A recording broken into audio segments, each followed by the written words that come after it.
Ladies, you can master selling. Yes, make more money, have better conversations, enjoy your business so much more in just three really simple things. Could there be so many more to the conversation and the skill set? Yes, but these three things, I think that they'll not only help you make more sales, more money today, but they'll also help you enjoy this process way more, which also lends itself to making more money because who's going to pay someone who isn't having fun selling? But this is so possible for you, okay? So, the thing about women that is so very cool is that we have some natural tendencies that really lend itself to being really approachable and wanting to connect and feeling warm and all those amazing things. And there are also some things that, if overdone, aren't really in our favor too much. And I'm going to talk about all these things. And hopefully they will help you expedite your money making journey. Because the cool thing about money is that when it's in the hands of the right people, really, really amazing things happen. So I believe that women can and should have outrageous financial success because you persuaded for good. You help somebody else win, and therefore the world is better, and you have more money to show for the fact that you did good in the world. Okay, so there's a few things, like I said, one thing that you want, or a few things that you want to do better at, and then a few things that you might want to pull back on. One of the things that women are naturally inclined to do is to talk. Women talk way more than men. There's been studies. I mean, just the way that women communicate is so much more voluminous than a man. And we tend to love to talk. Now, some of these are going to sound like generalizations, but even so, take them to heart and just think, how could I apply this to myself, even though maybe I don't like to talk that much or whatever the case, okay? So the first thing that women like you could do to master selling just 1% more than you have today is to listen, to understand the person you're talking to, not to respond to the person you're talking to. Now, the thing about conversation is that the person who is listening is the one with all of the power. Crazy, right? The person who is listening is the person with all of the power. Why? Because when you have asked them a question and they share that answer, it could tell you a whole lot of things. It could tell you their story. It could tell you what they're afraid of. It could tell you what they don't like, what they do like, what they're excited about, what they want. Sometimes you have to read between the lines, and sometimes, most of the time, you need to ask a follow-up question. Oh, you went to the beach? Tell me about that. Like, how is this something that you have been looking forward to? Tell me more about that. People love to tell you more. They want to tell you more. But what people, especially women, do naturally, I wouldn't even say all people, okay? But we're talking to women right now, is you want to share your story. You want to share why you like that beach, why you love vacation, why your time with your kids is also special, because you want to relate. You want to show that you get them. And a lot of times we show that we get people by adding to their story. And this is not like the most criminal of all things in sales, but it's going to cut short any information you get to understand them. Because this isn't the point. Them knowing your story is not the point. If you've ever heard about building rapport in sales, the point is not to become friends. The point with rapport is that you become a professional to them. You are the person that they can trust. You have mastered and are an expert at the thing that you do, and therefore they can trust you. And when you listen and you gather this information and you sift through it and you see their desires, their pains, their dreams, and you put that on display for them, that is what a professional does. A friend listens, talks, goes back and forth, maybe even like kind of complains together, laughs together, whatever. A professional is not that role.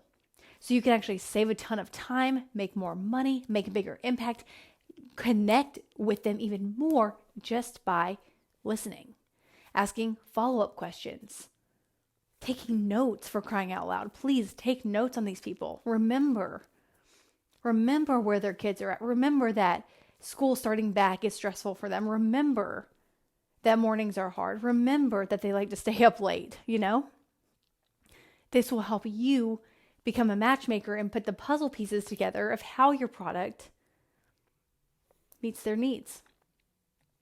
And you can help them overcome some of the things in their life.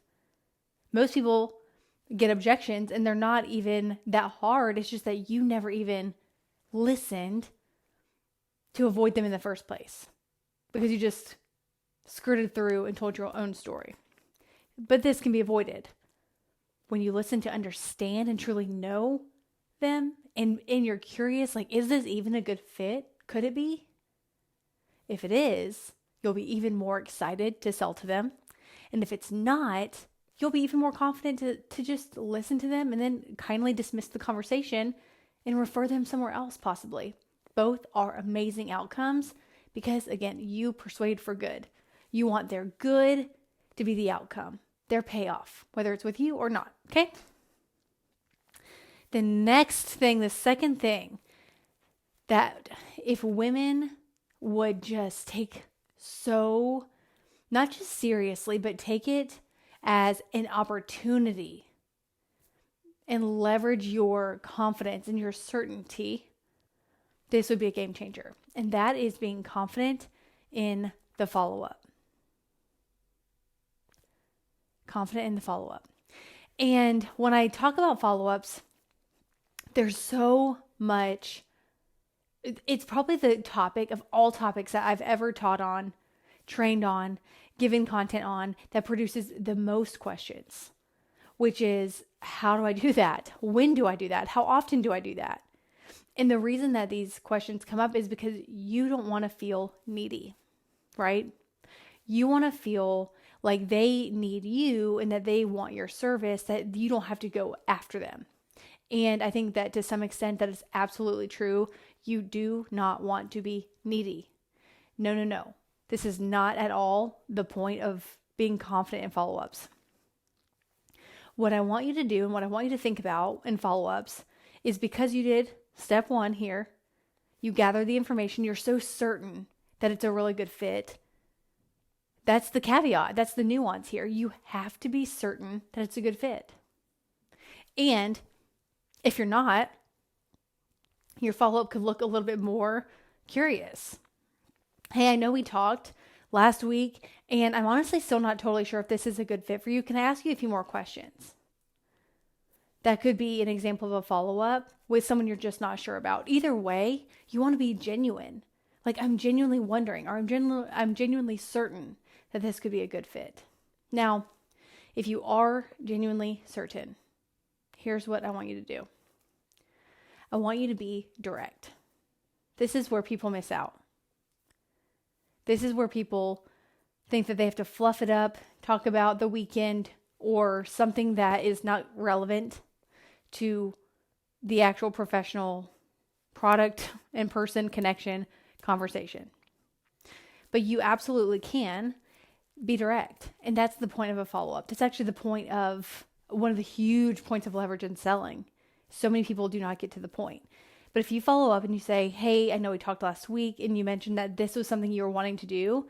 I just want to let you know that I really believe that based on X, Y, and Z, you are an amazing fit. Have you thought about this anymore?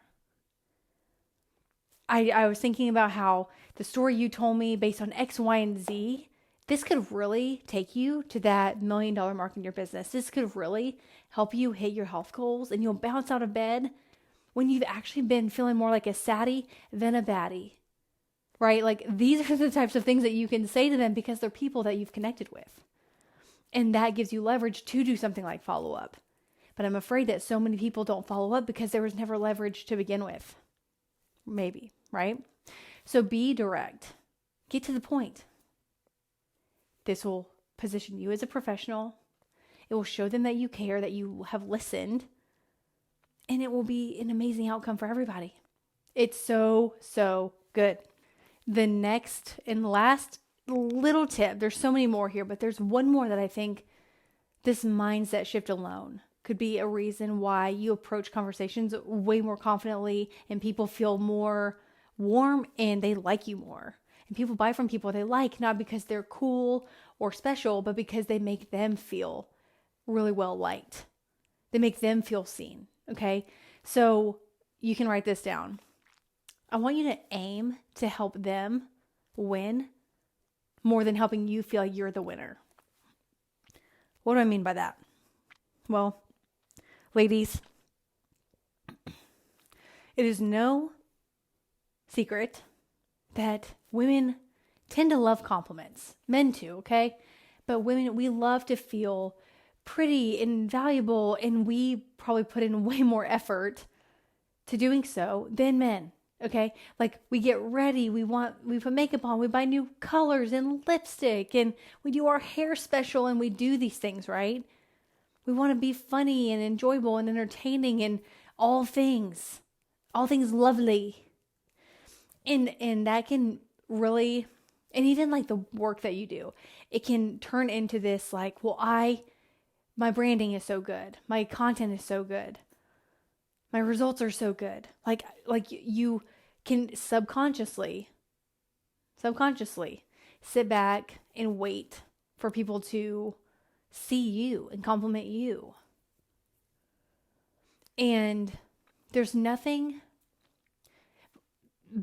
more valuable than flipping that, like the entire reverse of that, where regardless of how you're feeling about yourself, regardless of what you think they're thinking about you and all this mental mess that we can get in, what if you helped them feel like the winner?